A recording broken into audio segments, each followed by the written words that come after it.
What is going on, everybody? Welcome back to Star Wars Reviewed. We're here at the finale for now until they come out with a new Star Wars movie. But right now, this is it. We're talking episode 9, The Rise of Skywalker.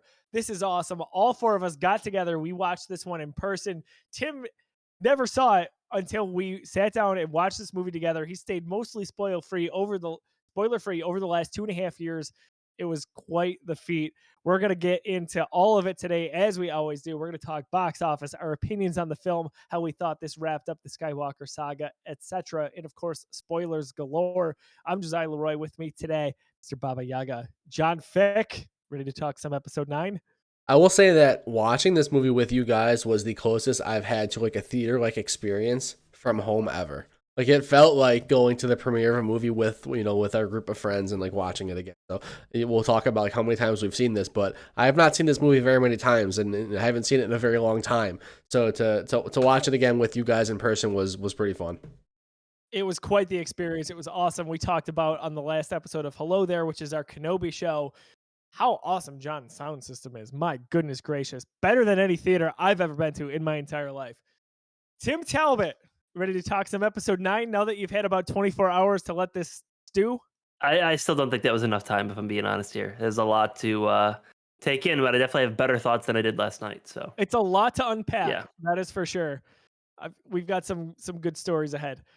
JT, welcome back to Star Wars Reviewed. You ready to talk? Hello there. Yeah, I'm ready to talk it. I'm honestly very curious as to what Tim thinks. I don't know if he's gonna really be able to evaluate without watching a couple more times, for sure. I need to watch them all again. Right. Only Let's the last three. just redo the whole series. Come on. All right, start it over. Start it back. JT, that was great. Hello there. You just combined Obi-Wan Kenobi with Matthew McConaughey. Good job. So, Yes, sir. Rise of Skywalker. Damn, this is crazy because we got to the end here. This is our 11th episode of Star Wars Reviewed. Hopefully you're tuning in live at twitch.tv/thegeekiverse. Get in the conversation with us. Leave your comments, react. We want to react to those comments as well. Maybe you're watching back at youtube.com/thegeekiverse or listening on podcast services, wherever you listen to your podcasts. So lots and lots to unpack on this episode. I'm super excited to talk about it. What an awesome night we had last night getting together. I think it's only fitting that we do a toast for this because we've got some matching glasses, if I'm not mistaken here. Do we have some matching glassware? Hello. Look at this, courtesy of Mr. John Torado, JT. The star of for us. I got the star of Rise of Skywalker. I mean, not bad. Not bad. John might too. I don't know.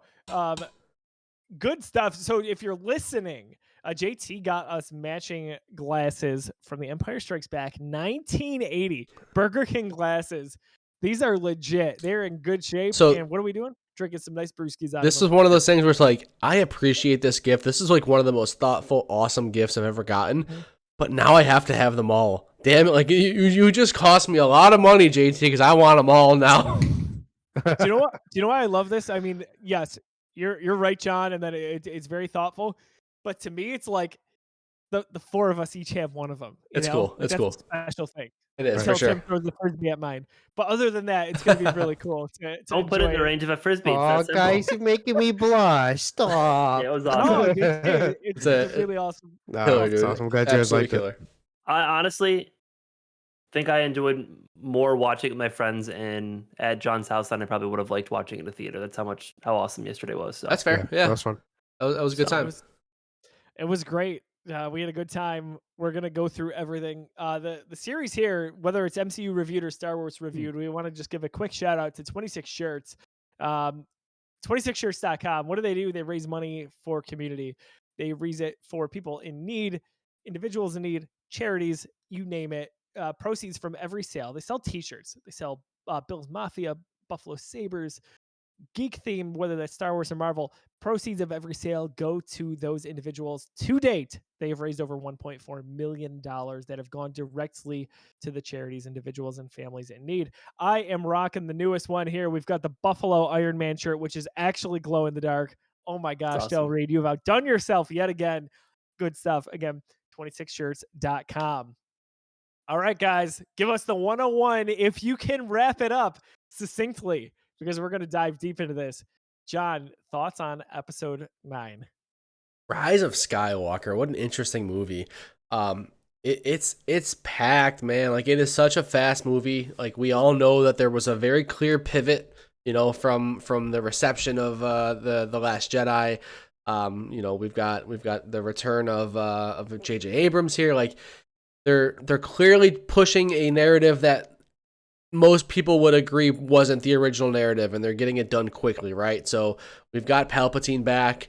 I'll be the first to say it. That's not my favorite decision. I feel like it's very quick. It's very it's not well thought out. And while he's like the big drop, he's barely even in the movie. Like, Palpatine kind of doesn't show up until the end. It doesn't feel very meaningful to me, Palpatine at least. So much else about the movie I like. I think that Rey really comes to her own. I think her arc is incredible. There's awesome visual. There's some heartfelt moments with Chewie, and we get Lando back. Like, there's a lot of really fun stuff about Rise of Skywalker. I would say that ultimately, to me personally, it puts a bow on the fact that the sequel trilogy is not what I wanted it to be. I think that I like all 3 movies for their own reasons, and look at our list, like, look at the way I voted on them. Like, I really, really appreciate these movies, and they're awesome to watch, and there's really, really cool stuff. But as a trilogy, which is what they tried to do, not me, like they said, hey, we're making a trilogy. I feel like they fell flat on that trilogy just because of a lack of overall vision. And in this movie, this final movie kind of showed that to me, right? I think that it's just clear they were kind of scrambling to correct some paths. That being said, I had a fun time watching it. This is the first time I've watched this movie since the day after it came out. So when it came out, I saw it the night of. I saw it the next day. I have not seen it since then. So to revisit it with my good friends, hanging out, in front of the big screen with the sound system and the popcorn going, it was a blast. There's so much to love. There's great stuff about the movie, but it's interesting. There's ups and downs for me for sure. It's so interesting, John. I would say it's the most polarizing Star Wars film, but I think that's Last Jedi. 100%. Because people either love that movie or hate it. This one was more lukewarm. Even people like myself who really enjoy this movie, it's still in the middle where I'm like, yeah, there's stuff that I can see was not really what I think it should have been. And what's interesting to me is that even Lucasfilm came out and said, we're going to have course correction with Rise of Skywalker. Course correction. Last Jedi was a critical darling. Right. You heard a lot of loud fanboys and girls out there bitching about it. We're in the 90s on Rotten Tomatoes on that movie. Yes, it was absolutely superb. And guess what? It also rocked it at the box office. So it was a very poor decision in my estimation to do what they did and panic and be like, we're going to play this one safe and give everybody pieces of what they want. Everything damning about this movie is damning to the trilogy to me. And self-inflicted. 100%. So the problems with this movie are problems that are inflicted to the trilogy and not necessarily this movie. Because for what you say this all the time, for what they were given, they did a great job with this movie, with wrapping up this trilogy. So for what they were given, this is a lot of fun. They did a good job. But the problems I have with this movie are representative of the problems with the overall trilogy. I think you're spot on there, because this is the last taste of it, right? This is the end. They tout this as the end of the Skywalker Saga, and sometimes it's funny how you look at it. It can be glass half full or not so much. Tim, I want to save you just because you had watched this as a first time viewer. But JT, your 101 thoughts on Rise of Skywalker. I'm 100% with your guys thinking as well. The movie itself, I feel like it was a little too much, too fast, but also not enough. You know what I mean? Like, I felt like there's certain things I wanted to see and we didn't get. Oddly enough, and this speaks to the sequel trilogy for me as a whole, these movies are great on their own, right? Like, I feel like if you put these out as solo films, I mean, obviously there'd be some weirdness in not having connection, but strictly movie-wise, they're fun movies. Like, I enjoy watching them. I can rewatch them and not have a problem with. Honestly, even the Last Jedi, many people hate them, or hate that one. But I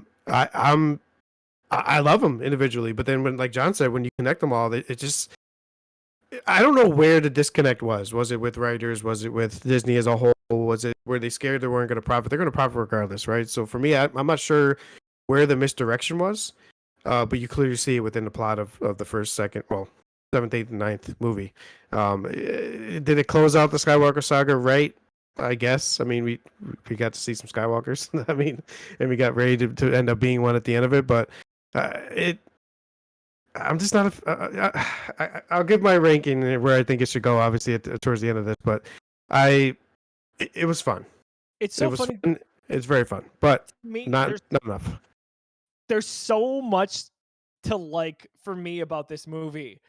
I think John nailed it where it's not maybe a great representative of what would be a good finale for a trilogy, to paraphrase. And it just seems like it doesn't have a lot of gumption. It doesn't say this is what our story is, It was and we're sticking with it. so safe. It's so weak. It's so safe. So weak. Yes, it's basically we're gonna pick it apart. I've got my notes, and it is just like, hey, we're gonna make you happy, also you happy. Here's your moment. Here's your moment, and some of that on its own is awesome. As a collection, not a greatest hits of sorts. Tim, you saw this for the first time last night.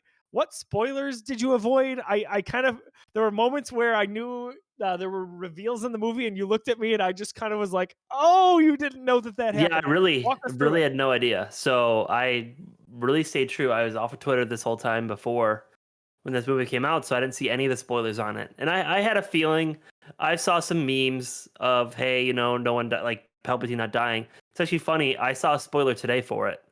Star Wars tweeted out, Best Friends Day was a picture of Kylo Ren and Palpatine on set of that, and I was like, thank God I watched it the day before, because that would have been a spoiler. I mean, to be fair, Palpatine was in the trailers. Like, we knew that was happening. Like, everybody, even I didn't watch the trailer. Right. But even people who didn't watch the trailer. even people who weren't spoiled knew Palpatine was coming. But hey, No, power on you for that. Yeah. So, because I didn't watch the first one, so I didn't want to watch the trailer because it would have spoiled the 100% before. Makes sense. So, but here's what I'll say about the movie. It was the most well-directed, beautiful thing I've ever watched, with the weirdest pacing and like just in a sense of like the characters, what the characters were bringing to the table, like all the different the plot kind of was weird to me, but like being able to see like all the fights they did, like the lightsaber battles were really cool to see. I liked a lot of what it did. I just felt like the pacing was off. A lot of the plot points was a little weird. I just like throughout the whole thing, I was like, the pacing was so fast, dude. Like I say this out all the time. Out of nowhere. Watch the first 10 minutes of that movie. There are so many cuts. It is just like Kylo's here, Kylo's there, Palpatine's talking, Rey's on the plane. Like it is so fast. Even at the beginning in the crawl, it's like, oh, he's looking for the hidden one behind the scenes. Like, when was that discussed? Bro, the first lines of the crawl are the dead speak. That's and I was like, what? Listen to the music. So John Williams, as always, I'm always talking about the musical cues and how beautiful and how really that is the soul of Star Wars. It sounds like he's just trying to keep up. Yes. I'm not trying to say, by the way, that John Williams is doing anything less than spectacular work, because it's again some of my favorite Star Wars music. However, it's a cluster, dude. It's a cluster.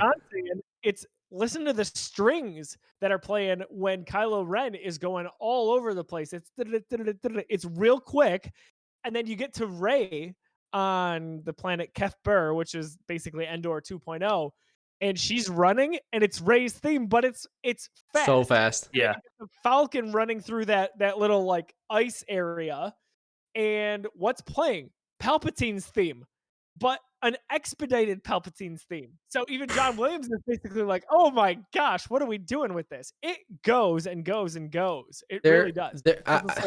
So not to defend, but to explain and to make this movie work, I've always said that like the first third of this movie should have been the end of The Last Jedi.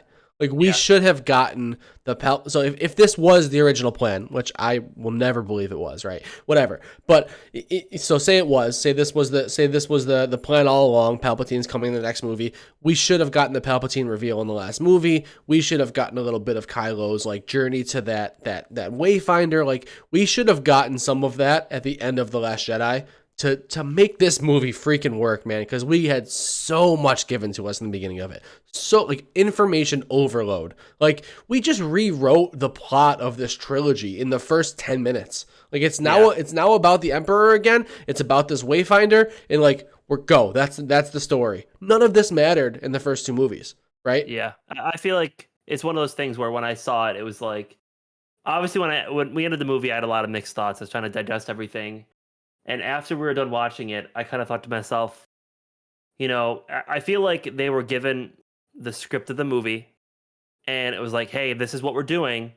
And they did the best they could. I mean, I don't see, Agreed.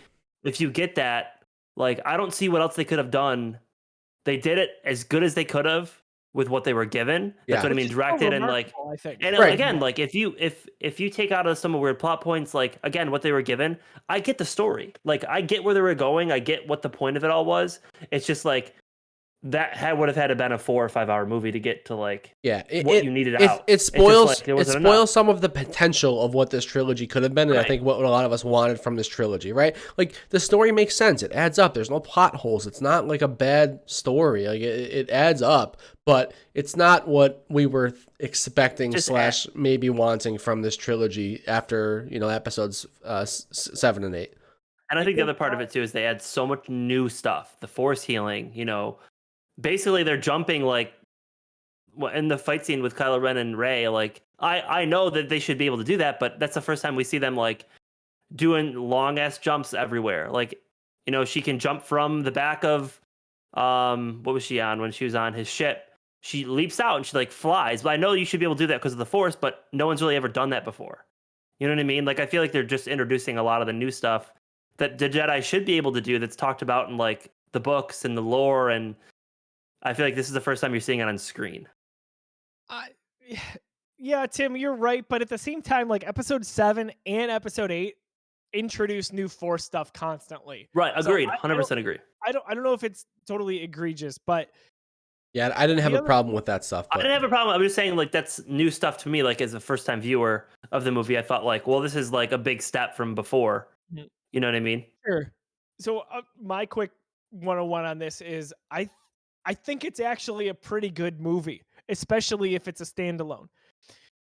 I think a lot of people's arguments, I was talking about this last night, they feel like, hey, I loved Last Jedi and I was punished for loving Last Jedi. Or maybe I didn't like Last Jedi, but I'm still bitter about this movie because it didn't lean into some of those concepts that seemed like they were naturally going to follow after Rian Johnson's episode 8.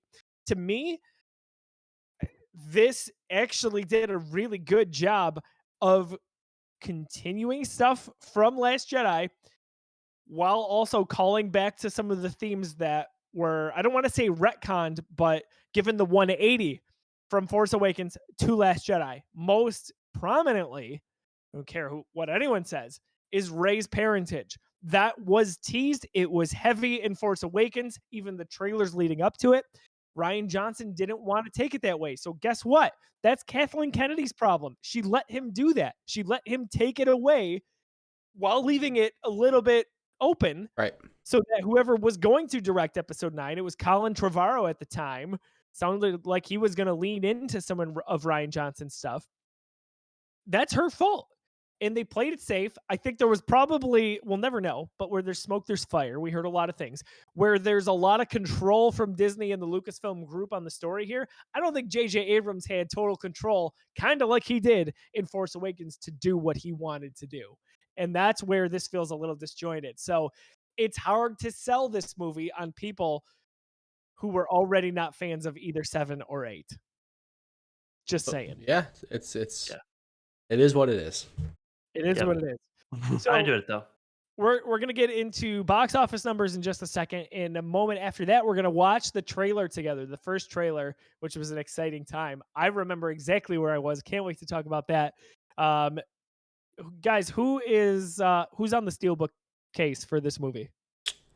Oh, Steelbook. Ray and Kylo. Halo, ship them. JT, who's on the steelbook? Chewie. I thought you were gonna say Babu Frick. Hey! Hey, the droid is ready. All right, we got some Kylo, and we got some Ray. Yeah, that's a good Steelbook. That's a really bring it back up. Bring it back up. Bring it back up. That's a good Steelbook. That is awesome. That's really That's good. so cool. Really I got is. a lot right about this. I'll say that. Two quick asides here before we get into box office numbers. John's heard this story before. We've talked about it.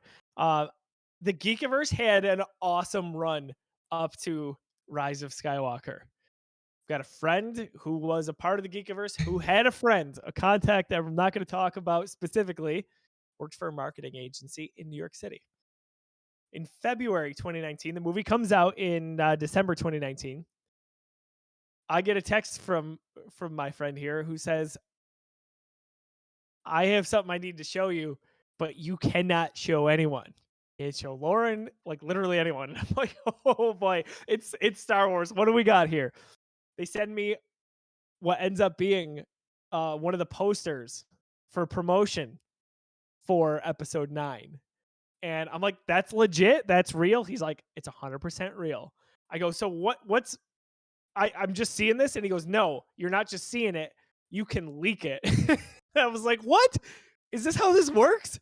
He goes, yes, just you have to wait for the green light, so to speak. I was like, oh my gosh. So I had to wait about 2 months. We're about a week and a half, maybe 2 weeks out from Star Wars Celebration in April, where they're going to reveal all of this. And I texted him again. I'm like, hey, can I do this? Can I put this on the geekiverse.com? And he's like, yep, you can do it. You can do it tomorrow, but you gotta like mess up the original file, like bring the quality down a little bit in Photoshop. I'm like, okay, I'll send you guys the picture after this. So I'm out of town. I'm traveling for work. I'm in Pennsylvania. I'm in my hotel room doing this on my laptop. And I text my partner at the time, co-owner of the Geekiverse, and I was like, dude, this is what's going on our website tomorrow. I haven't told anybody. And he goes, is that real? I'm like, I have it on good authority that this is real. It's going out tomorrow. Goes out tomorrow. I'm in meetings all day. I cannot really look at my phone. This is before Zoom, right? So, or before Zoom was prominent with the pandemic. My phone is buzzing constantly. We had a record day for traffic. It is picked up by most major media sites, IGN, you name it, all over the board. Mark Hamill tweets, no, that's a fake. It wasn't.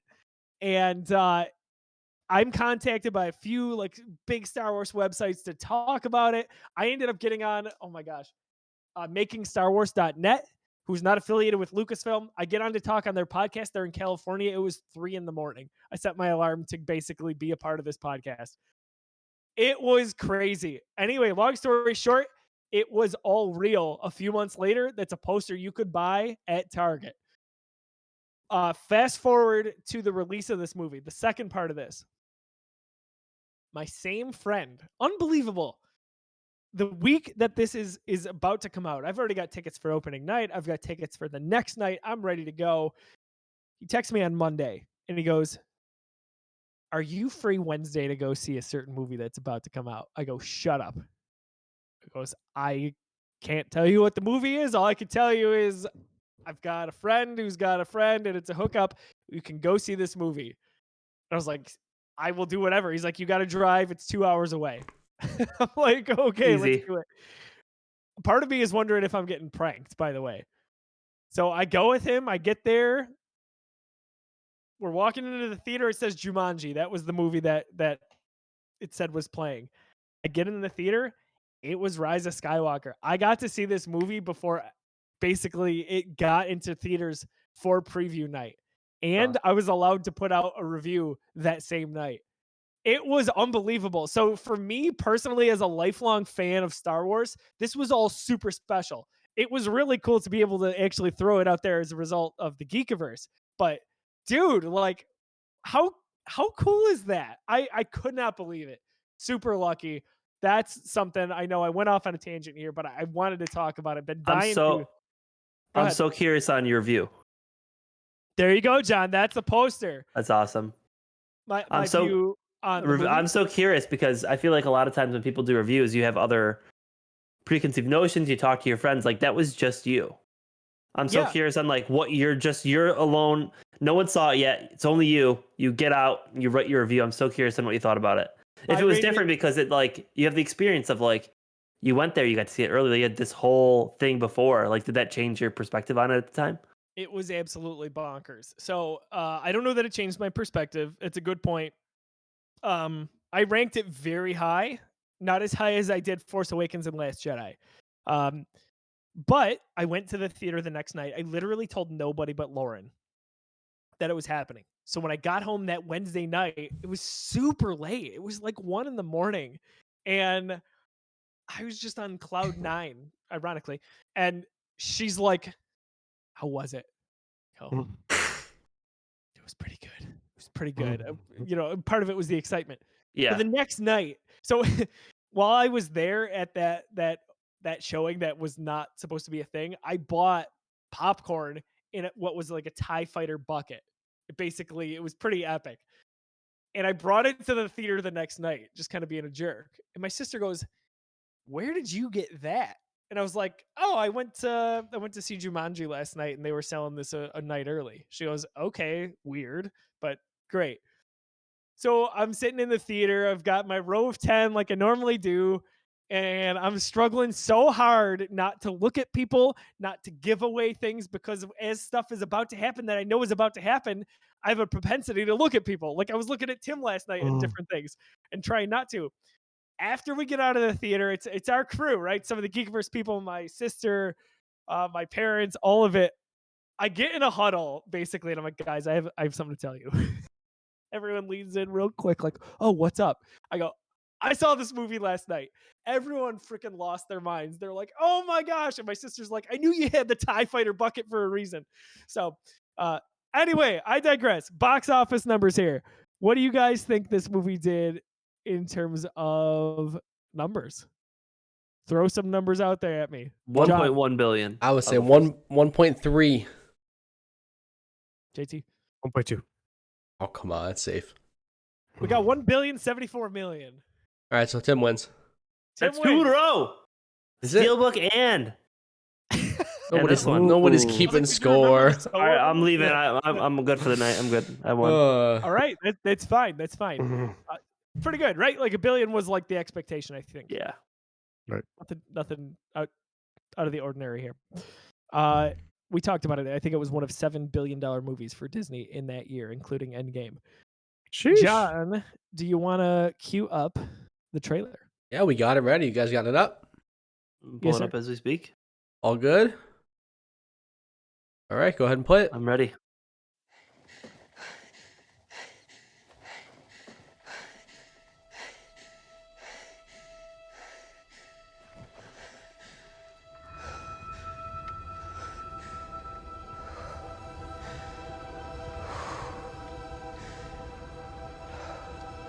We've passed on all we know. 1,000 generations live in you now.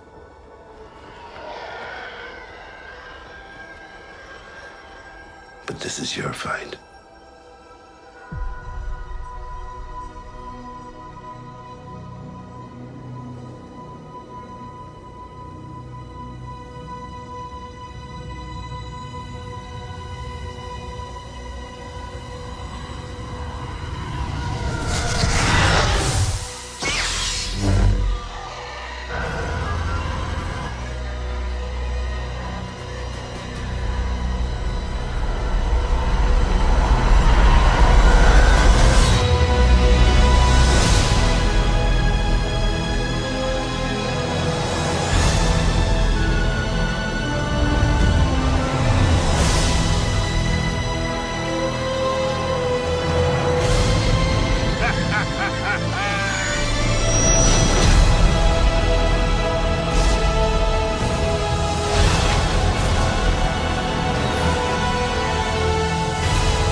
a few things.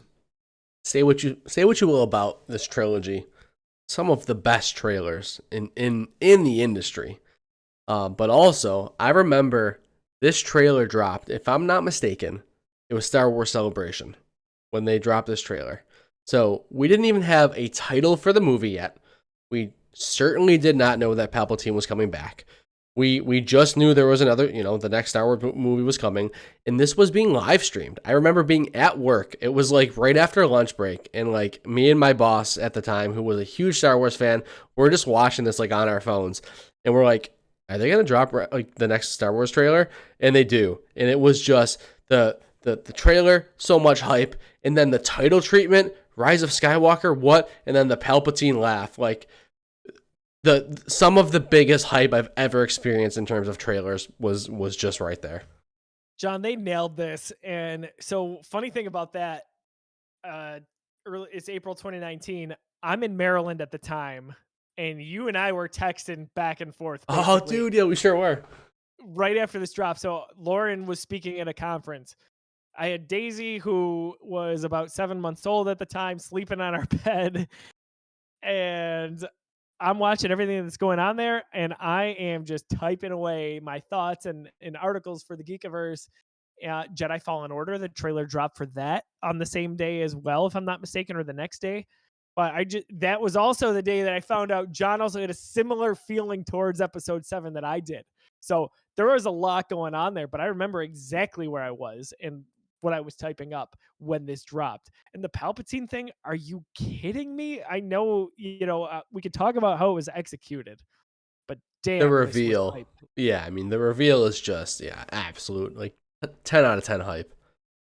Yeah, for sure. JT, any thoughts on the trailer? The Palpatine laugh.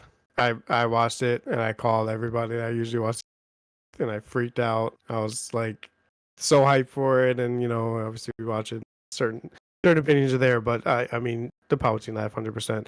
I am not a fan of even in the movie itself, the race scene when Kylo's coming at her in a TIE fighter. I hate it.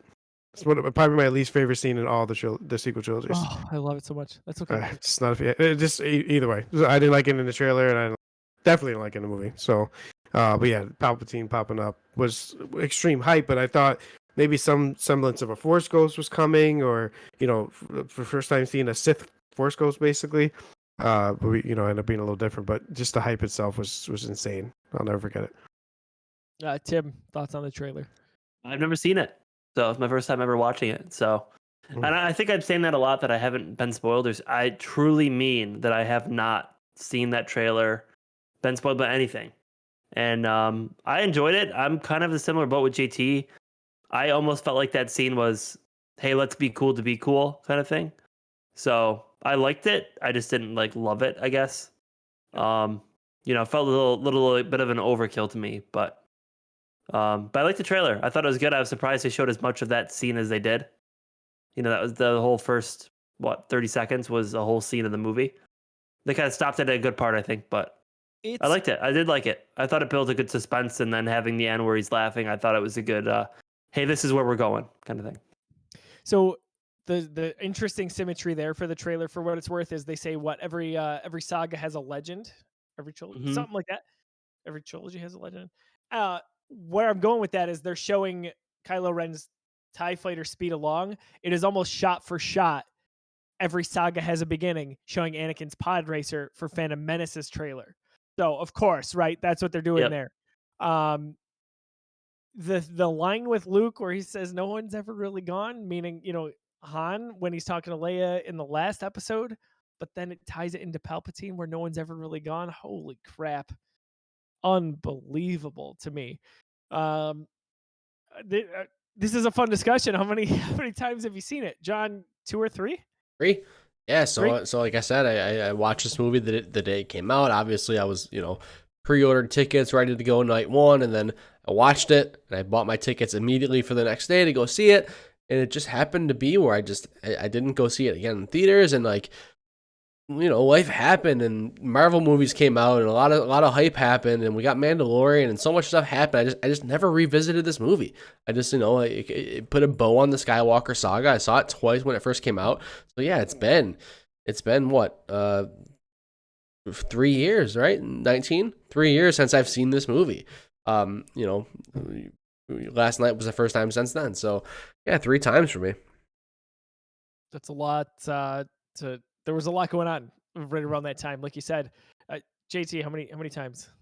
Let's see. Opening. Didn't watch it again in theaters. Watched it again when it came out. 3, 4, 5, 6 times. 6th was with you guys. Yep. And then Tim, one and done so far. Let me think of how many times. It's gonna take me a bit. Yeah, and interesting. So this is the one I've seen the most in theaters, and it was not necessarily because I liked it the most, but I had, like I said, opening night tickets. I had the night after. Lauren could not make it for our opening night. Something came up last second, so I had to go see it again with her. There was another time mixed in there, maybe like a 3D, something like that, and then of course the one where I unexpectedly saw it before preview night. So I wanted to say it was 5 times in theaters, which was more than Force Awakens. I know, it's crazy. And for those viewers that are keeping track at home, Joe has invited me 0 times to any Star Wars movies. So just so you know. Well, Tim, you will be invited to the next one, assuming that hits We'll theaters see. first and not Disney Plus. We'll see. Yeah, it might be Disney Plus. Who knows at this rate? So. Hey, you were invited yesterday. Hey, man, that was a theater experience. That was fun. That was a theater experience. I got the best seat in the house. I gave you the captain's chair. My entire living room has been designed around that one chair, and you got it last night. Yeah, I really appreciate it. I felt privileged. Good. The popcorn was delicious. So, good job. My wife doesn't even give me that seat. I should say something. In a few ways. I gotta marry John. That's what we just discovered. I'm in. Perhaps. Let's talk Get in line. Might be some roadblocks there. But I want to get through my notes here because I think some of this is going to help flesh out some of our feelings in a group therapy session on this movie. The crawl we talk about right away. It says a lot, right? The dead speak. The dead speak. It's funny because it mimics Revenge of the Sith, where it just says war. It's got the exclamation point. I love that they call the Emperor the Phantom Emperor. Great callback to the Phantom Menace. There's a few other things in there. Rey is the last hope of the Jedi. So it talks about A New Hope. It talks about Last Jedi.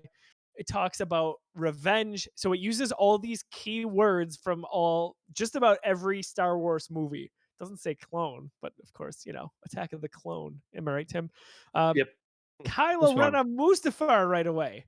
Oh my gosh.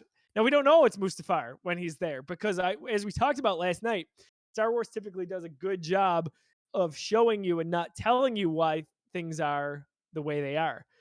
Episode 9 has this weird thing where it tells you a lot of things that maybe you don't need to know, and it shows you a lot of things and you have questions on them. So one of those things was, I assume that's Mustafar, but we don't know. That is Kylo Ren looking for the Wayfinder in what is essentially Vader's territory in front of his castle. That entire Exegol sequence in the beginning, I gotta say, is one of my favorite sequences in the entire sequel trilogy. When Kylo Ren gets there, he discovers the Emperor. He has that discussion with him. We see the Snoke clones in the whatever those tanks are. I love that entire thing. I don't know how you guys felt, but I think it is actually one of the best moments in the entire sequel trilogy. I just make a little note too, as we've been talking throughout this entire time, even after we watched the movie, we talked for a bit. Not once to bring up Kylo Ren, for the most part. Is everything around Kylo, not him specifically. Even when John talked about what he liked about the movie and the plots, and we didn't bring up Kylo at all. So I just want to kind of mention that a little bit. So. Interesting. Yeah, we'll get there. But I think this is actually Adam Driver's best movie. 100% agree. I loved him in it. The Revenge of the Sith line that Palpatine says, where he says the thing about the dark side and the pathway, some consider to be unnatural. Of course, right away, it's clear that we again care about Rey's parentage because the Emperor's touting who she is.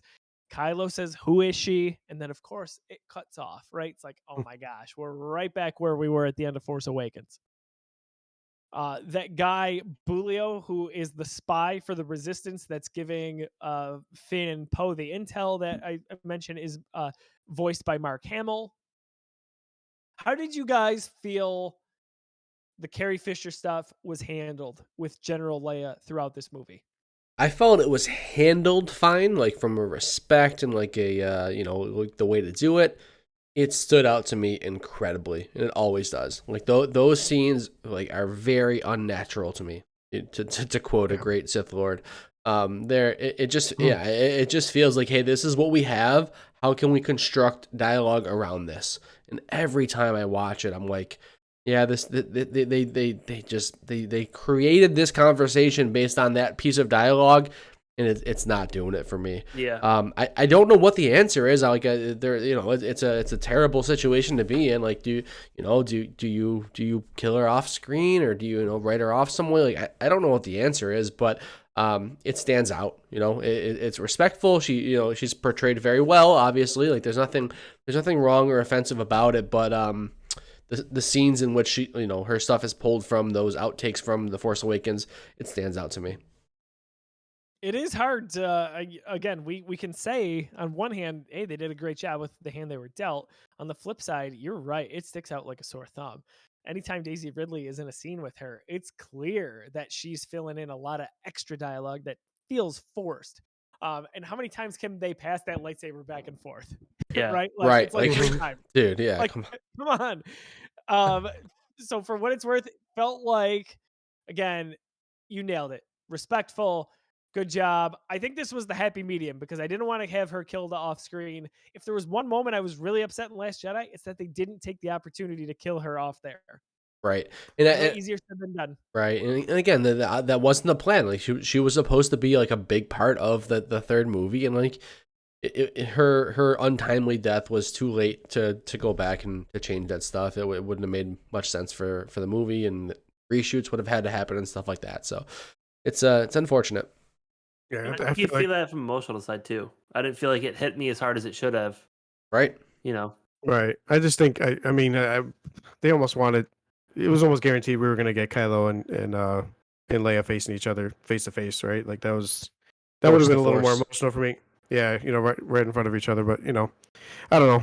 They did. I'm glad they still showed the respect, but there's a better way to do it. I think for sure. It's tough because that's just one more bullet point for why this movie maybe fell short. But again, no one's fault. That's kind of an unfair, knock against them because like, what are you supposed to do about that, right? Like it's tough. So they get roughly 9 minutes of extra footage from Force Awakens that didn't make it in there, so they doctored it up, obviously. And JT, you're right. This was supposed to be General Leia's movie because Last Jedi was Luke's. If we're talking about original trilogy era people, and then Han was all over Force Awakens. So this was going to be hers. It's unfortunate. 2016, she passes away even before Rogue One is out, or right around that week. So that's before. A full year before Last Jedi, and that's 2 years before this movie. So my real only problem with Leia, really quick before we go on, is that they made her a Jedi out of nowhere. That she was trained as a Jedi. That was my biggest takeaway for me. It was like I felt like that was like a 4 or 5 second clip, like, hey, by the way, we trained Leia, that's why she can train Rey. So I was like, I mean, to be fair, she's not a Jedi. Like she's not like fully Force trained. Like her and Luke did some stuff together. Like I don't think she's a Jedi. I think she just had some training. Like she's in tune with her Force powers, right? That's it. Like, of course, the fact she was that day that they trained, that last day she was going to be a Jedi Knight though. So I think that's what Tim is more. Yeah. That was the end of her Luke. training. Luke was like on the ground, like, oh, like you're strong, and Leia's like over, like I'm done. Like it was the end of her training. She chose a different path. I don't know about that. Doesn't that speak to Leia's kind of the best of us, right? Like she represents the Rebel Alliance. She always does what is right. She's full of integrity. She's looking out for the little guy. She's as powerful as Luke, if not more, based on potential, based on their, who their parents are, all that stuff. And she decides not to go down that path, right? She's the best Skywalker kind of, because she says, oh, I see conflict in my future, even though it's wrong, right? You can't like base stuff off of the future. She sees that her son maybe is not, she gets this vision and she says, I'm done. I'm not going to do this. I'm not going to be a Jedi. So I think that's where they were going with it. I didn't have a problem with it. She also, if we're talking prior canon, so all the legend stuff, She went into that path a little bit in a lot of those stories. Right. So I kind of like that they did tie it back, because to me it was a little bit special. And I think that's a problem as well. I think that's a problem with a lot of this movie, is that it requires other stuff to be able to understand a lot of what's going on. Right, but even So- that was not even like, that's not like, what Joe's talking about is not canon. Like, that's legend stuff. It's like that's not Yeah. that's not the true story. This is the true story. So Right. As we talked about, I think they're gonna find ways to fix a lot of things with prequel stuff. yeah, and, I mean they're you doing know, it right now. We're watching Kenobi, and we're seeing a young Leia, and we're seeing like what she does with the Force, right? Like, she's not moving rocks, she's not doing like mind tricks. She sees people for what they are, and she, like, she understands their mind. Like, that's Leia's way with the Force. Like, she's her so intelligence is insane. intelligence, her her personality, like her, she's a leader, right? Like Kenobi said it in the series. Like, that's what she's doing with the Force. And Star Wars has always done like a great job of retconning, or just like painting a character in the light that the way we always expected this character to be, like just fleshing it out in the past, right? Convenient truths, kind of, right? Like Right. that's kind of how it is with Star Wars, with going back, because they don't like necessarily retcon stuff, but it's like, oh, that's too easy. Yeah, like They do we just flesh it out the way that we expected it to be, like, and use some of those older dialogue lines to support said retconning. So, in the middle of all that, in the background, Rey's looking at some of the Jedi texts that she saved from Last Jedi. You can see, if you look closely, her working on her staff as a lightsaber, which of course she reveals at the end of the movie. Admiral Akbar, so his species is Mon Calamari. At one point, when Poe brings the Falcon back to the planet they're on, which is escaping me, he calls out Junior. That's Admiral Akbar's son. Again, none of this you would know just by watching the movie. Kind of crazy with some of the extra stuff. Maz Kanata. I don't know. Did you guys notice anything different about her from how she appears in this movie versus Force Awakens? So I can't call it out. Nothing I in can Force remember. Awakens, she is a CG character. In Episode 9, she is all practical, Interesting. and it's Yeah, I didn't notice. It's loud to me. Like, it's obvious, and it's a weird way to go back, because typically you have your puppet first and then your CG character, right? Nope. For whatever reason, they decided to go reverse with her, and she looks like one. That It's kind it's of an odd blows thing. my mind. I didn't think so. I would not have guessed that. Yeah, I don't know. Take a look again. Maybe you'll see it differently. For sure. I like that the crew here is finally on a mission together, even though it's short lived. We've got Finn, we've got Poe, we've got Rey, 3PO. They're all like our classic trilogy characters, right? They're doing something together for once when they go to Pasana.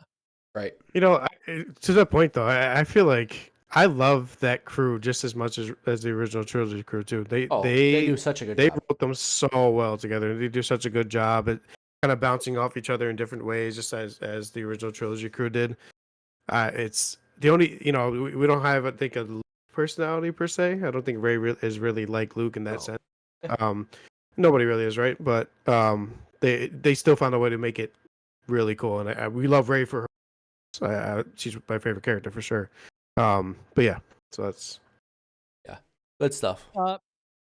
So I mentioned too, when we were sitting there last night, there's one of the main themes musically of this movie is called Luke and Leia, and it plays oftentimes when Rey is around, and it's a recycled song that did not make its way into Return of the Jedi, which was meant to play towards the end of that movie as Luke and Leia are revealed to be siblings. So that's kind of a nice way to call back Skywalker and the theme of Rise of Skywalker here. Another thing that I called out in our discussion last night, if there was any doubt that Force Awakens was going hard into Rey's parentage, it's that Carrie Fisher recorded a line that she says in this movie, "Never be afraid of who you are." That was a thing. I think it's so funny how many debates I had over the years where people are like, no, I didn't feel like they were going that way. Yeah, no, they absolutely were leaning into that. That kind of puts that to bed. Devil's advocate, that could easily be like who you are as nobody. Like, never be afraid of who you are. You're nobody, so don't be ashamed of that. Just yeah, sure. I think 1% chance, but you're right. Devil's advocate. so we get Knights of Ren, which that's a big criticism of Last Jedi. They're nowhere to be found. You know, it's a bigger criticism in this movie. Like what a waste. I mean, like who cares? There's no personality. There's nothing fun about them. Like that shouldn't have been here. Honestly, like you burned it. You mentioned it plenty in Force Awakens. You abandoned it basically in the second movie. Let it go. You did not do it justice. Yeah, I agree. They were not nearly as epic as they should have been because they were not involved. Master of the Knights of Ren. What does that mean? What does it even mean? Nobody cares. Yeah. It's tough. It's tough to bring that back in a final chapter that really could have been a middle chapter, depending on how you look at it. They land on Pisana, another sand planet. Like, okay, I give him Jakku. That's sand after Tatooine. We're doing this again? Like, really? I know there's a lot of memes online that make fun of that very notion. But 3PO mentions the Festival of the Ancestors and that it happens every 42 years. There's 42 years in between A New Hope and when Rise of Skywalker released. So that is kind of a nod to that. Lando Calrissian. We got a nice old Billy D. Williams. Loved his role in this. Yeah. There it is. Yeah, he was awesome. Lando was so super cool. Yeah, I liked him a lot. I love the idea that he's just been like in the rebellion, like doing his thing, like on boots on the ground. Yeah, that's very Lando. I was surprised they didn't bring him back for episode 8, but I was really happy that we got him for episode 9. I remember on the red carpet premiere. Now, no disrespect, Billy D. Williams is old. And they were asking him on the red carpet about episode 9. And I remember the interviewer being like, now don't spoil anything for us. So they kind of had to be delicate with that situation. But yeah, I think he actually did great in this role. It was awesome seeing Lando back, and the Falcon, by the way. I love that like the moment where like 3PO was explaining, oh, this is Lando Calrissian. And Ray goes, we know who he is. Like, yeah, we know. It's like in Force Awakens when they're talking about Han Solo. Yeah. They're like the Rebellion General, right? Like all these legends were a thing. No, the smuggler. I love that. Yeah, it's Chewbacca shrugs. Like all of that's so good. So we yeah. got some of that charm back. When they're sinking in the sand on Pisana and Finn screams, "Rey, I never told you." Most people were like thinking, that he's in love with her. No, it's that he's telling her that he's Force sensitive, essentially. Which is an interesting. I understand that. I get that. And I even picked up on that the first time I saw this movie. It's not well done. It's not well done. Like they don't, the attention is not drawn clearly enough. Like the timing is not right. It seems like first time around, it seems like he wants to confess a love, right? Like everyone thought that the first time. Like the more you think about it, you understand like what's going on. But like the entire Finn is Force sensitive, and I want to tell Rey thing is just so half baked in this. Perfect example is we finished the movie and I said we never found out what right he wanted to say to Rey. Exactly. Like I still didn't even think of that. Right. Like, I knew that he was Force sensitive, but I didn't know that's what he wanted. That's what he wanted to tell Rey. Right. I just thought very again. Crowded movie, a lot going on. Benefit of the doubt, I understand it's tough, but that was not done the way Once it you should said have it, been. I got it, but it took. I didn't get it that easily. I guess. Right, for sure. We talked about this last night. I did not feel any disappointment whatsoever towards Finn's trajectory, and if anything, was pretty satisfied with it. And I think if there's a criticism of us or the average viewer, let's say, not knowing what he was going to say there, or at different times throughout the movie being like, what is that? What are we trying to do here? I think that is an overall criticism of Rise of Skywalker and the theme that it's so packed that they don't do a good job of executing and explaining things. And you should never really have to go read a Star Wars book or the visual dictionary to figure out what happened in the movie, right?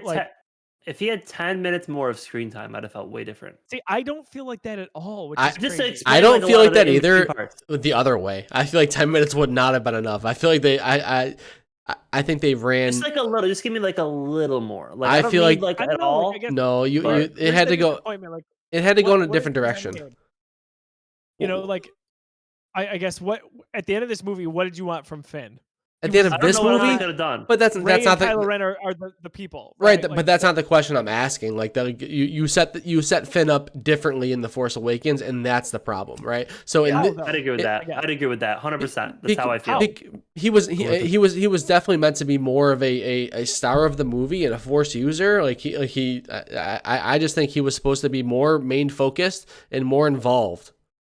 And at this point, like he was kind of one of the main feel four like characters in the movie. in the first But I two feel like it movies, was not in him this and one. Rey. He was brushed off to be he was brushed off just to be like a rebellion foot soldier in this movie. Like what special did Finn How, bring though? to this He's movie? the literal co-general of the Rebel Alliance or Resistance by the end of this movie. But what did Finn do that anybody couldn't do? Like what did Finn specifically in his talents and his personality / powers or his skills bring to this movie? Like what did he do differently? He had a feeling. So, to me, I think his thing is, I kind of alluded to this last night, is in Force Awakens, he is on the run because he's scared. So he's out of the First Order. He just wants to get as far away from the fight as possible, right? He doesn't want to be involved at all.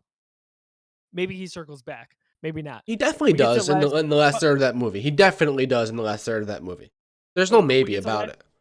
What I'm saying is, we get to Last Jedi, and it's kind of the same thing. We're like, hey, he's this Resistance hero. He faced off with Kylo Ren, and then he's like, yeah, I'm out again, right? Because Rose stops him from going in the escape pod. So he's got these issues. By the end of that movie, he's still trying to sort out who he is and what his convictions are. And Rose sets him on the path, right, with that line about saving what we love instead of destroying what we hate. So by the time we get to Rise of Skywalker, it's only a year after Last Jedi. I think he's still sorting that out. But guess what? Like, he's willing to sacrifice himself for a really, really big cause by the end of that movie. And I think about him and Poe kind of give this speech before they take off and go towards Exegol. The way John Boyega delivers that line about how they've taken enough of us and we're basically, I'm paraphrasing, that we're going to put an end to this fight.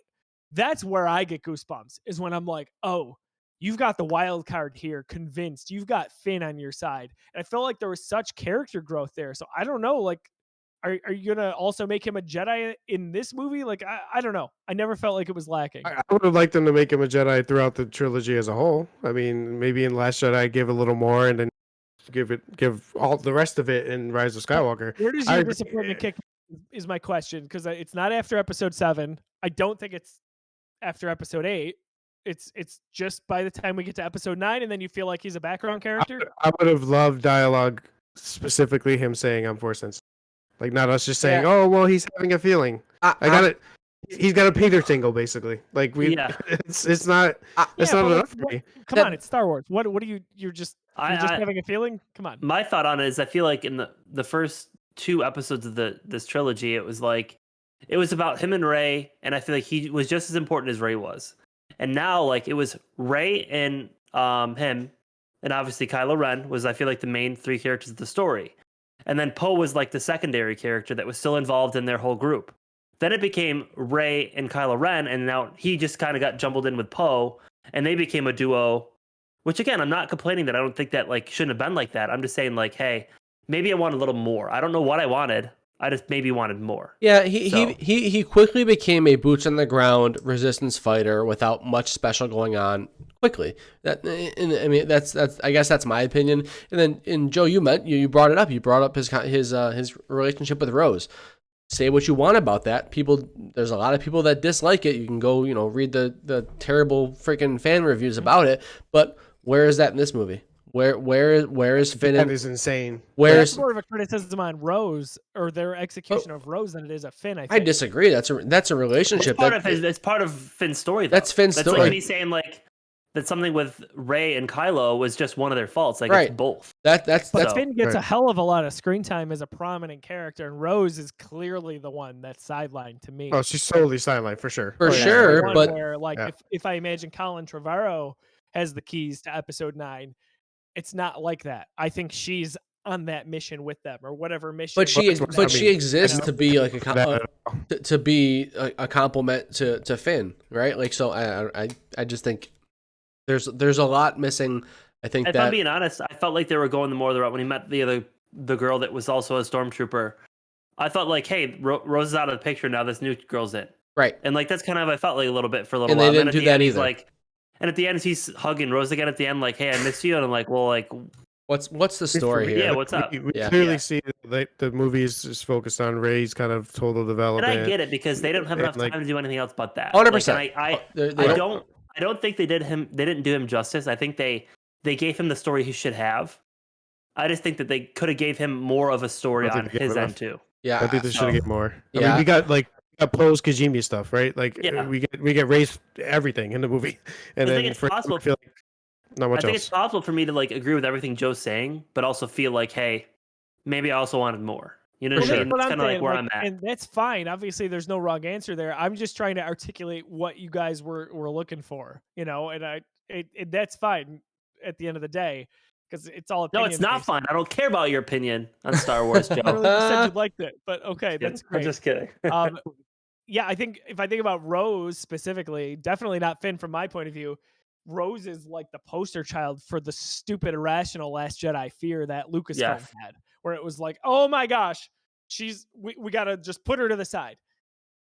Ridiculous. Silly. Kelly Marie Tran is Silly. awesome. Say what you want about that character. I enjoyed that character in Last Jedi. I love that her and Finn were off doing what they did with DJ, but that's probably a whole nother discussion. I like that whole scene on. A lot of people didn't like that, and Cancel bite. whatever that little gambling planet was. I liked that whole scene. Dude. I love that whole area. It was awesome. Cancel And bite I like the is dynamic. awesome. It was freaking awesome. Yeah, totally So. agreed. Speaking of questionable characters, John, this is C-3PO's best movie. Agreed. I agree. I like what I'll cheers to that. I lovingly hate C3PO. I lovingly hate him. That's like you guys are you hype it up a little bit too much. Does C3PO suck? Yeah, he kind of sucks. But like, can he be charming and is he lovable sometimes? Sure. This is his best movie for sure. Does Babu Frick like bring that up tenfold? Does he carry it? Babu Frick Maybe. is freaking awesome. Freaking awesome. Laughed at Only when we it- didn't say frickin'. Yeah, Yeah. he. I love that he cannot speak that Sith language. I think that's really funny. Of course, he cannot speak the one time they want him to actually talk. And he goes on to say that it was a bill passed in the days of the Old Republic. So of course, that's a Palpatine thing, right? Like he sneaky gets that done. Interesting. I love the Pasana sequence with the TIE fighter and Rey and Kylo. I know we just talked about this there. I like it too. I like it a lot. I think it's Hate epic. it. I don't dislike it. I don't love it either. I'm like in between. It's a very cool backflip. Like, It's showcasing awesome, how but I feel like awesome it's he is. like they do it to do it. That's my problem with it. They did it. They did do it. They did it. Definitely They did it. You know, Shipping that Hate it. one. I hate it. that's why they kiss at the end because she flips over his Ah, TIE fighter and she's don't. like, "Oh, you had me at my flip at the flip." You stop it right now. Here's where I feel like Lucasfilm, or at least whoever is, in the story group in this movie, did not understand the Force. And it's when Rey shoots the lightning out of her hand accidentally. That's not a thing. It's a Sith thing. That's like you've got to lean full into being a dark side user to shoot that lightning. And I feel like they're like, oh no, it's not based on whether you're good or bad. It's based on your genes, and you have He's to your grandpa. Yeah, that's Star Wars logic. It's false. I was a little confused when I first saw that scene. I thought there'd be somewhere later on the road where Palpatine was like, "Hey, I did that to try to trick you to thinking you were a Sith." Then really Rey actually doing it, and they never went that route. And I was like, because like that's a big thing. Like we didn't talk about this after the fact, but since I've had time to digest, I don't hate Palpatine being in it as much as I did. I feel like where else could they have went with what they were trying to do? Yep. And for being honest, Palpatine's almost every single movie, he's always been the one behind the scenes. Yes. And I don't hate that they did that. It makes sense. So, a little different than what I said at the time, but Yeah. The lightning thing is funny to me. And then right after, though, I love that her and Kylo are basically force pulling that shift back and forth. I'm like, Yes. oh my gosh. I I'm going to go ahead. I disagree about the Force lightning. I don't think the Force lightning was there to show that she's the granddaughter of Palpatine. I think that it was there to show that she was angry and she was tapping into the dark side of the Force. Like, I think she was so mad that she tipped over. Like, she's learning the Force still. Like, she's still like balancing. She doesn't know this very well, and she's so angry about what's going on. She just uses her raw power and she taps into the dark side. That was a big scene for me. I think that was awesome. I really like that. They built on that from The Force Awakens too, when she was looking into the dark cave. I mean, that right. Like they built up that struggle with her. They built up that struggle with her about like the 100%. Balance between, and she's even in this movie, she's already questioning like her position. Last Jedi, by the way, not Force Awakens. No, Last Jedi, for sure. But even in this movie, like we're already past the point where she had the vision about the her being a Sith with the freaking teeth and the lightsaber and stuff like that. So to me, that works so well. That's just her on the wrong. It has nothing to do with Palpatine specifically. I think it's just her and her battle. Agreed. It's like an Anakin type battle, right? Yes. I took it as Lucasfilm not understanding what they were doing there, but that perspective changes my view a little on it. Just because of how they handled certain things, I didn't have the benefit of a doubt. Right. I legitimately thought they killed off Chewie there. Oh, me too. Yeah, 100%. And I was mad about it too. I thought like an off-screen death for Chewie, like disrespectful. I didn't think so. I really thought they did, and I was upset, and I couldn't believe it. Finn's reaction there, Rey's reaction is really outstanding acting there. It's funny, when Lauren saw it in theaters with me, she was like, "You're kidding me." She's like, "Tell me that didn't happen." And I knew what happened. I'm like, "No, you got to watch the movie. Just wait 5 minutes. You'll see what happens." Seriously. Yeah, but kudos to them, because it doesn't happen a lot in movies, I feel like, where I get tricked when it comes to character deaths. A good fake out, yeah. That one got me. Yeah, Babu Frick, MVP, right? Like, hey! Unsung hero. Just dude, awesome Star Wars character. Yeah. As we mentioned, voiced by the actress who was Moaning Myrtle in Harry Potter. John Williams is also in the bar on Kichimi, so that's his first Star Wars cameo, which is awesome. There's music playing during Poe and Zori Bliss's little conversation about the Battle of Crate that is directly from Attack of the Clones. John Williams had wrapped in music from each of the previous films to tie into this. My only disappointment is that I believe Duel of the Fates from Phantom Menace was supposed to be playing while Rey and Kylo were battling on the remains of the Death Star. That would have made that really epic. That would have been insane. Yes, and it even played in one of the TV spots for it, which you got to check out if you haven't seen. Duel of the Fates, sure enough, makes an appearance. I love when Rey uses the Force to mind trick the stormtroopers. The reaction is just so funny to me, because the one is like, "I'm glad you're here," and the other guy's like, "It's good." I don't know why I think that's so funny. It is funny. Definitely funny. We talk about the parents and the heritage thing with Rey, and what better way to encapsulate all of this from when Kylo Ren says, "I never lied." It's like such a way to be like, yeah, we're not retconning what's in Last Jedi, but we're also leaving it that it was just ambiguous. Right. So whatever. General Hux is the spy.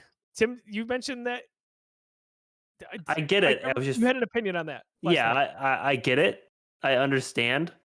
I just wasn't expecting it, because he was. So my issue is he was so.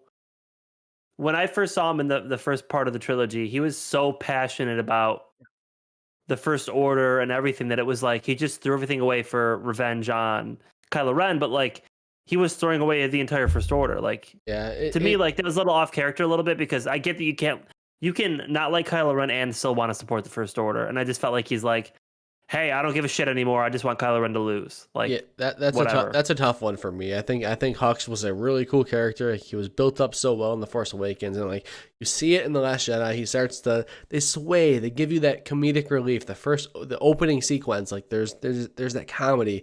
You're opening the door for Hux to be like a comedic character, and they go full send here, but. Yeah, I mean, to me, like they set him up as almost like a Tarkin-like character. Like he was like the general. He was the top dog when it comes to like the war and military when it comes to the First Order, and they just kind of like threw that away. So to me, I feel like the fact that Finn had to shoot him in the leg and get him to explain why he was doing it means that they didn't do it right. You know what I mean? Like, again, over explaining. Finn shot him in the leg and said, "Why are you helping us?" And he had to explain, like, "Well, this is why I'm helping you."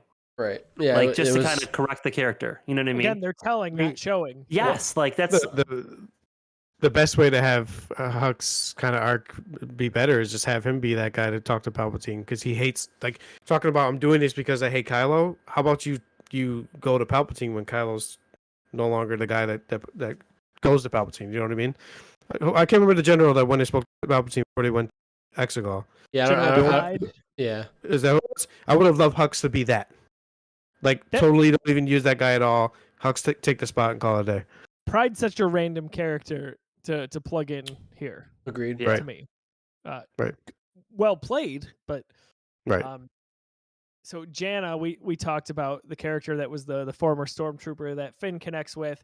That's another recycled name. In the previous Legends, Jaina was one of the Solo's children. So they keep doing this. They did it with Kira, who was supposed to be Rey. They've done it a few times throughout Starkiller Base, etc. The second Death Star, by the way, the remains there. That's one of the best aesthetics So and visual freaking sequences cool. in the entire saga. Just beautiful. Even the music playing there. Oh my gosh, so well done. So Leia passing away basically is supposed to mirror how Luke in Last Jedi sent his force projection to the Battle of Crate and tricked Kylo Ren, right? Like Luke's using all his strength to do that. It's not explained well here, but Leia does the same thing. The only thing is she sends Han Solo to Ben to have that conversation essentially with him. And by the way, I love that conversation, even though it's like some of the logic is a little bit messy there. It's just so special, the father-son thing. And of course, at the end of it, Ben wants to say I love you to him, and he can't muster the words to say it. And Han says, I know, which is a beautiful throwback to Empire Strikes Back. So it is fitting that they had Harrison Ford, make his appearance in this movie. Agreed. Awesome. yeah, I agree. I like the whole exchange between Rey and Luke, Luke's Force Ghost, when she gets to Octu. I like that she's doing the same thing he did, falling into the same pattern. She's throwing it all away, saying, I'm going to be the problem, but hey, maybe you're not going to be the problem. And I love what Luke tells her. Of course, another little bit of a retcon with Last Jedi. He says, a Jedi weapon deserves more respect, right? When he catches it, because what does he do in the beginning of episode 8? He tosses that lightsaber. And then he says some things are stronger than blood, which is where Rey gets into being a Skywalker, kind of. Leia's lightsaber, you got your feelings on her as a Jedi or maybe not being a Jedi, but I love that she had a lightsaber and it kind of mimicked what Luke's looked like in Return of the Jedi. That's a beautiful thing to me. Carrie Fisher's daughter, Billie Lourd, her hairstyle is the exact same as Carrie Fisher's was in Return of the Jedi. That, of course, is very emotional that she gets to be in some scenes there with Force Awakens Carrie Fisher. Emperor Palpatine's throne is Ralph McQuarrie's design, very much like Vader's castle. The Sith Eternalists, which we can talk about the execution, they're all the kind of shadowy figures that are around Palpatine when Rey meets up towards the end. They are chanting the words from Duel of the Fates, which is very interesting. I love that he calls her Empress Palpatine. Kylo Ren, when he shows up as Ben Solo to try to help save the day at the end, his music is playing, only instead of a minor key, it's in a major key, which is something that J.J. Abrams had asked to happen. There's no dialogue from Ben Solo after he reverts back to Ben Solo. Let's talk about Adam Driver here for a minute and his performance as Kylo Ren / Ben Solo in this movie. I think it's his best performance in the entire trilogy, and I always thought he did a good job. Anyone have any thoughts on his portrayal in this? I think it's tough to say best performance for me because he was so prevalent and so menacing in Force Awakens. Like, Force Awakens is still my number one for him, but I'm with you though. Like, he crushed it in this turnaround. Everything he was in was incredible. He had to be wide ranged too in what he did here, because he had to be Kylo Ren. He had to be a different persona as Ben Solo. We see him with the lightsaber at the end. How beautiful is that, right? He gets to finally hold that Anakin Skywalker lightsaber, Yeah. but he fights like him too, right? Right. He's He's not sloppy. He's quick. He looks almost like a prequel era Jedi, and I was craving that when he fights the Knights of Ren. Yep. And then, of course, the beautiful thing where he does the Han Solo kind of shrug. Just they nailed everything Ben Solo in the last third of that movie. What Did do he we- come in with the Han Solo blaster or no? I forget if he did or not. he did. He had it. Yeah, that's what I thought. I was like curious. What do we think about when the dyad, like the connection in general, and being able to to physically take stuff from the other person? Like, what do you think about that? I think it's messy. Yeah, I weird. respect it, It is. but it's messy. It's fun. It's definitely fun, but it's like, how far can we go with this? You know. I'm just wondering if it's like a random occurrence within the Force, or there's some kind of like. I mean, deeper it happens. connection. It happens every time they talk. Basically, like something gets brought into the foreground. Like Right. Well, when we see Right. Well, it's the first time seen in Generations too, right? we see That's what shades of it Palpatine in said. Last Jedi, right? Because like at times, so Rey's on Ahch-To, and when they're talking one time, and Kylo Ren's got water on him because Right. it was raining where Rey was. So like there's shades of it. Oh, for Right. sure. But again, the logic is like I don't understand. But John, Why you said them it last night. Like we should have some suspension of disbelief when it comes to this. Otherwise, Yeah. you're never going to be able to explain everything. No doubt. I like the idea of it because it is pretty epic that he has that lightsaber. I love when the Knights of Ren Yeah. stand back. And they're like, It's "Oh, a cool Oh moment. yeah. And he like shrugs, Right. doesn't he? He's like, that's the Han Richard did a Solo little shrug." Yeah. He From A New just Hope. straight up bodies them too. I love it. What a He's bunch of Boy, clowns, Skywalker. dude. Use and everything. Knights I of mean, Ren, yeah, clowns. oh man. So when I said there were a few kind of end game moments, which whatever, not as epic, but when all the ships show up, I get goosebumps, man. Yeah. When all Yeah, those I ships did in the too. galaxy, what an amazing sequence that is. It's beautiful. And then the whole "I am all the Jedi." What do we think about that? Like, interesting logic here, right? For the end of the Skywalker saga. I don't know. I think it's awesome. I think it's ultimate hype. I mean, like the line that Palpatine, "I am all of the Sith," and Rey, "I am all of the Jedi." I said to you yesterday, I can't stop but think when she pauses after saying "I am," thinking about Iron Man.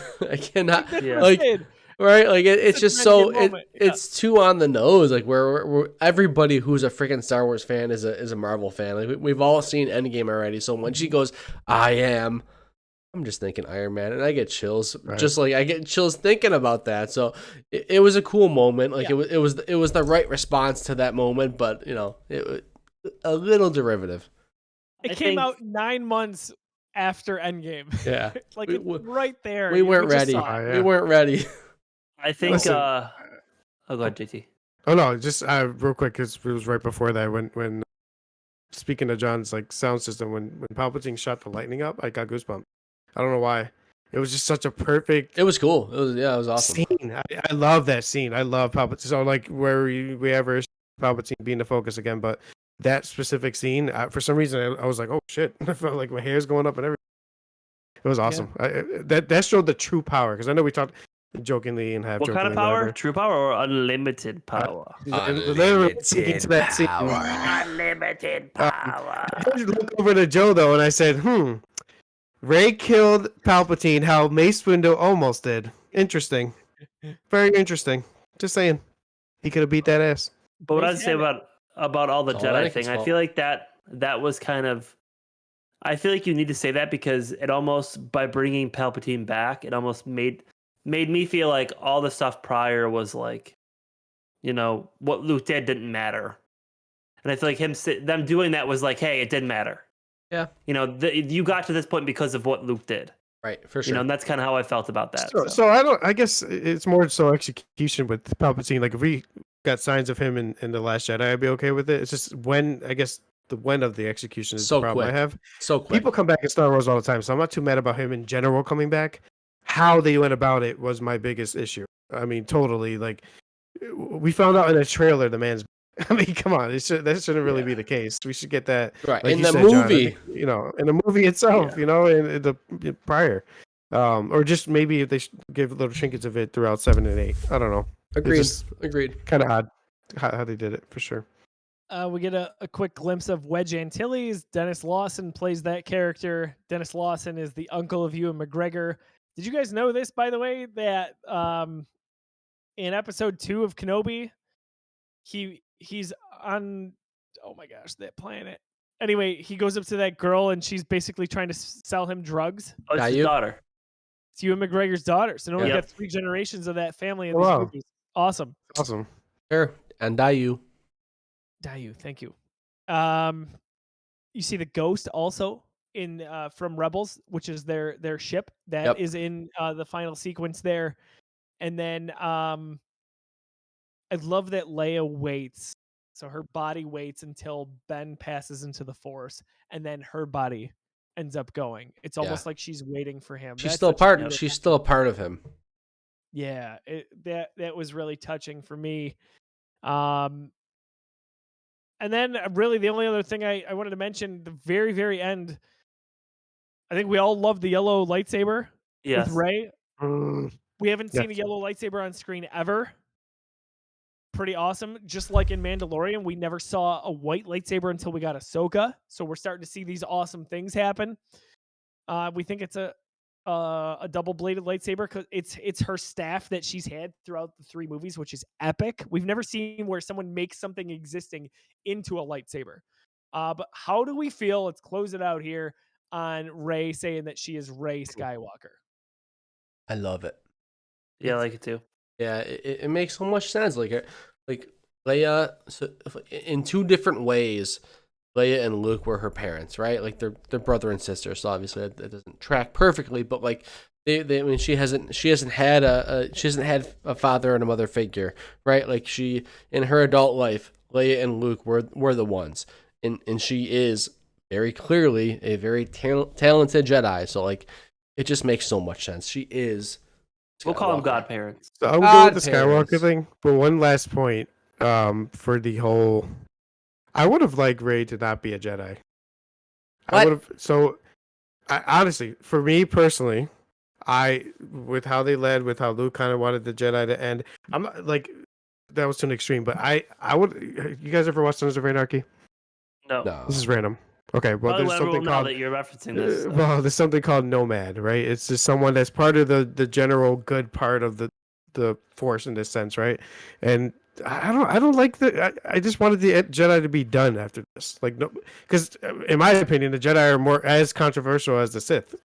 You know, there's always that thinking, in my opinion, but I I think don't know. I don't like that she end up being the Skywalker. Fine, but I don't want her to be a Jedi. really don't. I think there's a lot of messiness that goes along with like the Jedi and the Order and stuff like that. But at the end of the day, a light side user is a Jedi, and that's like what we've been taught to think about that. You know, I agree though, because Ahsoka's not. Like, but she I love was. the fact- She and is.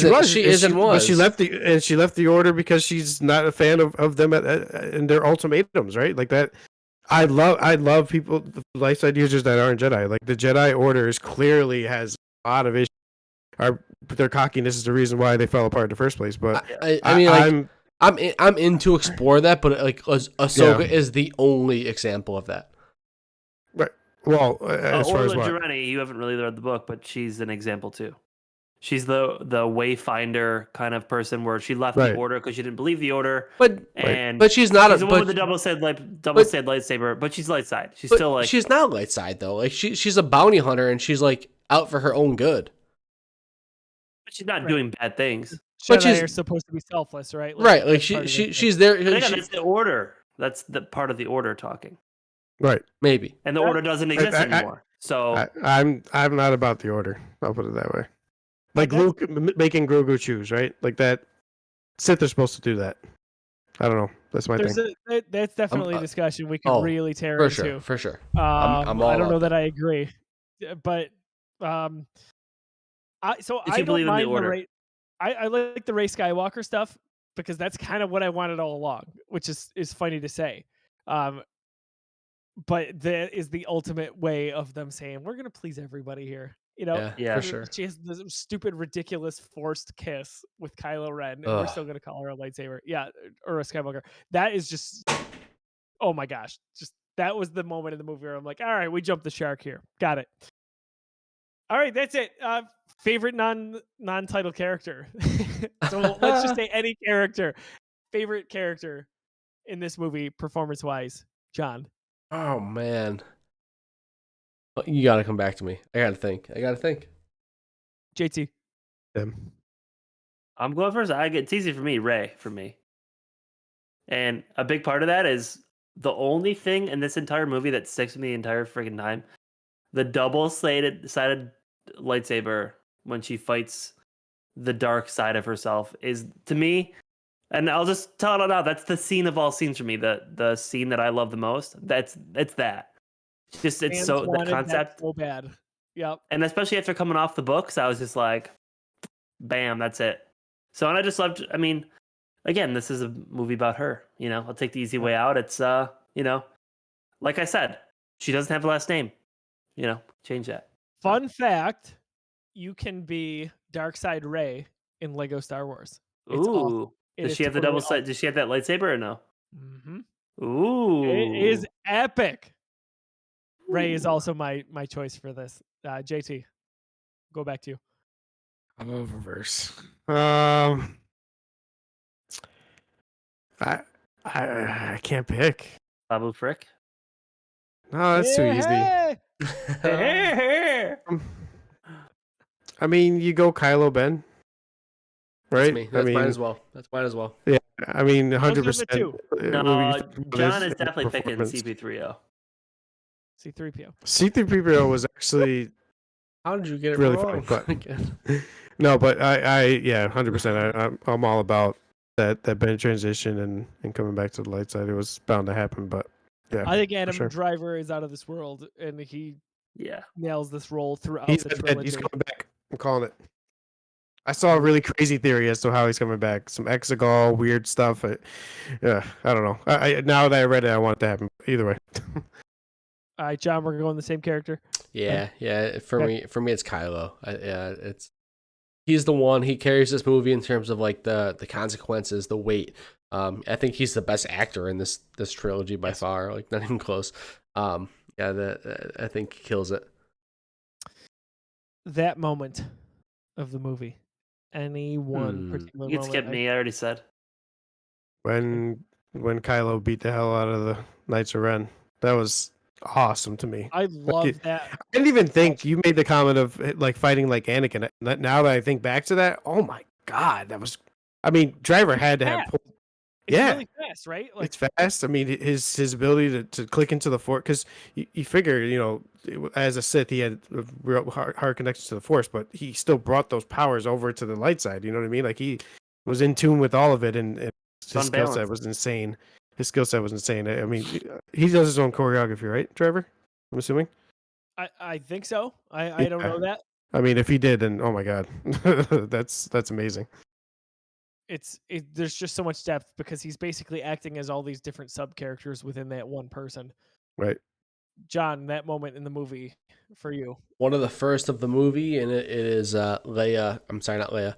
I mean, she's involved, but Rey just doing her training, her Jedi training, her floating with the rocks, like being in touch with the Force, doing her little backflip. That's so cool. Running the obstacle course, like just to see it, like she's putting in the work. Like she is a Jedi. She understands what's going on. Like she has somebody in Leia that understands the Force, that's advising her. Like to see that's the biggest complaint about Rey. Like, oh, she's Force sensitive and she's like the best Jedi and she never had any training. Like we see the training here. Like she's doing it. She's putting in the work. It's so cool just to see her in touch with the Force.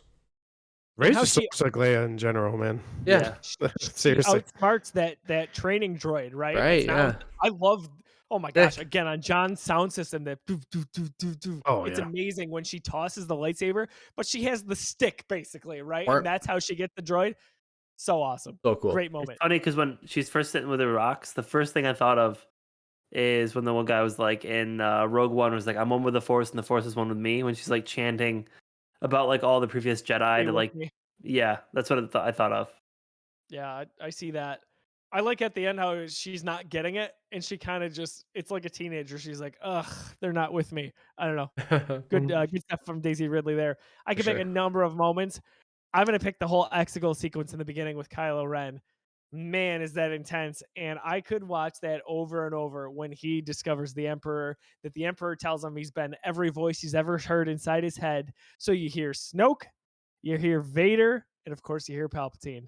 What a way to start this movie and really bring Palpatine back into the fold. I could also talk about when the ships show up towards the end of the movie. I could talk about the I am all the Jedi. I could talk about Rey Skywalker. So many high points in this movie. Guys, it's time to rank this thing. I'm very curious. I have no idea where this is going to end up. But, John, we've got some catch up to do. If you want to catch up people on the ranking, I also used a Jedi mind trick. My idea. I used that last time we recorded here to flip something, and we'll see if that was successful or not. All right.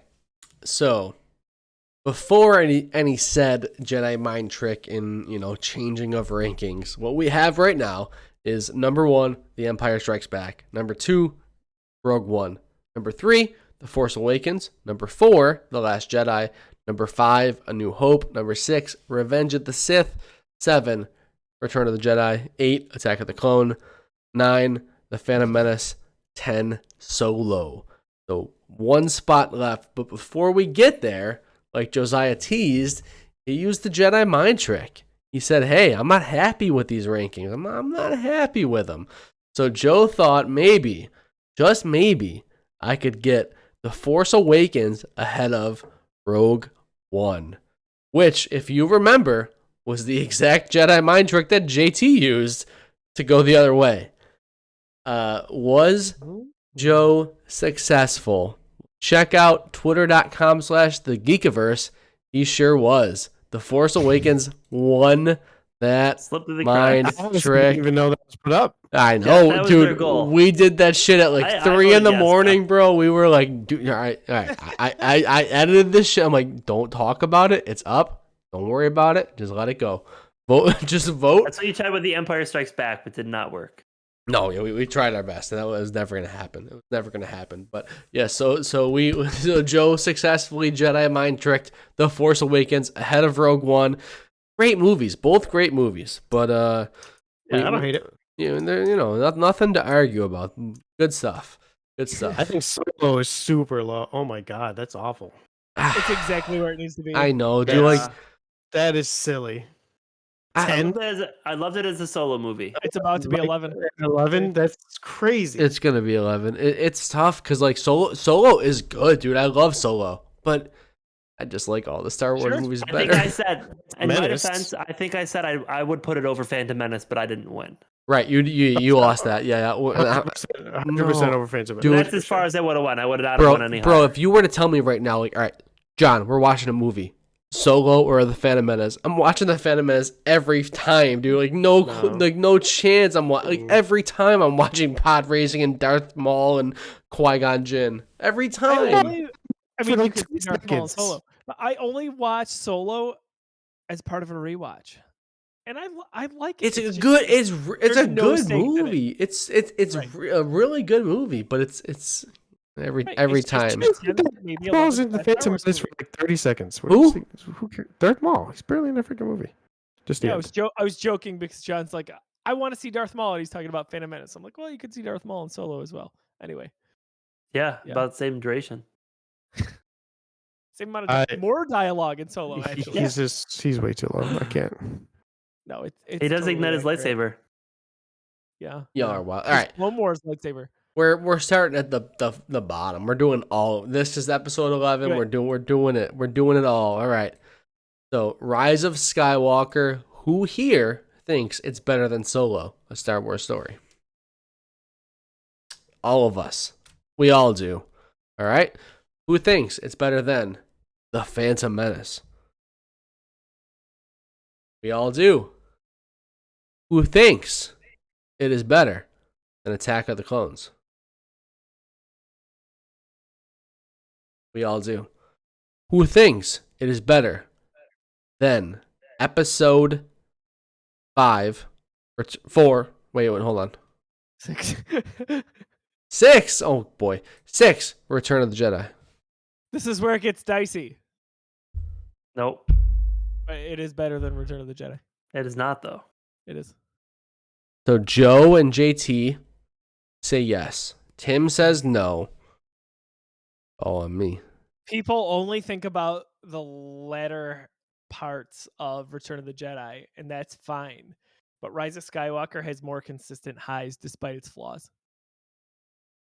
I think Joe's just a fanboy for the sequel Nope. trilogies. It's better. It's not. Done. It is. It's staying. It's not. Rise of Skywalker is not better than Return of the Jedi. It's not. It's not a better movie. There's fun stuff. It's a popcorn flick in 2020. And again, I like Rise of Skywalker. It's fun, but Return of the Jedi is a better movie. It's a better Star Wars movie for sure. How many times have I'm gonna go out on a limb and say, obviously, I love all these movies, even Phantom Menace and Solo, to a fault. But Return of the Jedi is the most overrated Star Wars movie out there. Agreed. that's if you think it, That's- then vote. that's Then use your insane. mind trick. that's Use your mind insane to trick. me. That's insane. I don't even think it's that Rise overrated. of Skywalker is not gonna pass Return of the Jedi. No. in the public But poll. it will. I'm just saying. I just think it's Yeah. insane because I don't think Return of the Jedi is that overrated. Like I think it's like very clearly the third of the the third favorite of the original trilogy. I don't. I mean, we don't have it think number that 7. That's a clear consensus. I think, in my opinion, Empire is the clear consensus, and if we're just talking original trilogy or in Right. general, and I think maybe I would almost say 50-50 people love Return of the Jedi because they love Luke Skywalker in that movie. Which, great, that's fine. I'm just saying. But for what it's worth, I would not have put Rise of Skywalker above Revenge of the Sith. So I was gonna ask that. I would have stopped there. Interesting. JT, what about you? I probably, yeah, I'm with Joe. I would have kept that 7. Don't you love Pretty that? close. We're symmetry? pretty close. We got Revenge, Return, Rise. Beautiful. I love it. That's a good list right now, dude. Like that's a fun list. Yeah, honestly, that is a great list. I feel good about that list. I mean, people are gonna be really mad about The Force Awakens and The Last Jedi being where they are, but grow up. Yeah, totally. I'm happy with it. What would have been the most controversial would have been Force Awakens over So, Empire. Yes, I it was there. It was there. Personally, It wasn't that well. I like where it's at. I put Solo higher, a little bit higher. Over but what I- though? Over what though? Really, Attack of the Clones and Phantom Menace. Both of That's them? the thing is Yes, people always 100%. are like, "Oh my Not even a gosh, question. Solo was so great," and I'm like, "No, you just had zero expectations for it. You probably forgot it even came out because Endgame and Deadpool 2 just came out." It's genuinely better than those two. You think Solo is better than way. Obi-Wan I've watched Kenobi's? it one time. best I probably movies. will not watch it again unless I have to. It's good. Maybe It that's is the next good. Like you're talking Ewan McGregor's Obi-Wan Kenobi. I mean, In- we're not saying like Phantom and Attack are masterpieces, are we? They're not. They're still They're the bottom. Depends how we define masterpiece. Maybe they use Joe standards. Listen, it's Just not. kidding, Joe. They're not. My standards? I Really? would personally, I'd put Revenge at 4. Revenge at 4? So Just I think drop those two down and Revenge. Personally, That's put Revenge at 4. totally fair. Last Jedi is better than Like Revenge I of the Sith. think our top 3 is no matter what in that top 3. I would never have At anything least touch saying that Revenge of the top Sith 3. is better than The Last Jedi. We are the only 4 people on the planet that would Yes. have Rogue Revenge of the One. Sith is better than Last Jedi. He's for saying sure. Revenge of the Sith is better than The Last Jedi. I understand. I understand. I mean, I don't. I think I a lot don't. of I people disagree. do that. But I would have a Revenge above A New Hope, which whatever, crucify me. Last Jedi I would also have above Rogue One, but that is splitting hairs. So I really don't think this is a bad list. what's really funny though is like, I'm probably in the majority party with some of the stuff that I voted on, You are, and for it's sure. tough because like you guys have an opinion, but you know that you wouldn't be able to get approved in it wouldn't go through a Twitter poll. Yeah, the So, Senate that's, like, Senate the would tough not part. agree. Yes. I mean, how cool is it though that Rogue One's able to even be there without a freaking Jedi in sight? Yeah. Yeah, You know what I mean? Rogue One's Like, awesome, man. that's- Rogue One's such a fun awesome. movie. It's so good. We don't have Jar Jar Binks to rig the vote for us. Uh, We can't all be Sith Lord Palpatine. Jar Jar Binks. That's right. I love that theory. I'm excited, fellas. Hopefully another movie comes out soon. Soonish. Lindy. Lindy's Yeah. He's awake. So, guys, we did Awesome. it. We've got a complete, as for now, list for Star Wars reviewed. That's pretty crazy. We made it. We did it. Did it. We sure Only did. 2 a.m. We did it. We did it. We'll wrap this episode up with Star Wars reviewed. If you like Star Wars in general, obviously you're probably watching this episode. But John, we've got another nice weekly show that we've been doing, at least weekly temporarily, about Star Wars coverage, specifically about one of our favorite characters. What show can fans check out? We've got 2 weeks left, man. Hello there. That's the name of our show for Obi-Wan Kenobi, the series. We're doing weekly reactions. We're trying to get them done the same day it comes out. We're trying to stay timely with it. We've been so far so good. So we got 2 left. Hello there has been awesome. Obi-Wan has been awesome. So if you like Star Wars, check that out. Good stuff. If we want to catch some live streams when it comes to video games and charity events, Tim, where can people go? You can go to the Geekiverse Twitch, which some people are on right now as we're streaming this live. Also, too, I think at some point, maybe next week, we're going to start a live stream of The Quarry, a new game that's coming out on Friday. Ooh. Should be a lot of fun, kind of seeing what kind of decisions that we make. And maybe even if you're in the chat, you get to make some decisions for us. So Heck yeah. I fun. will watch. I will watch and not play.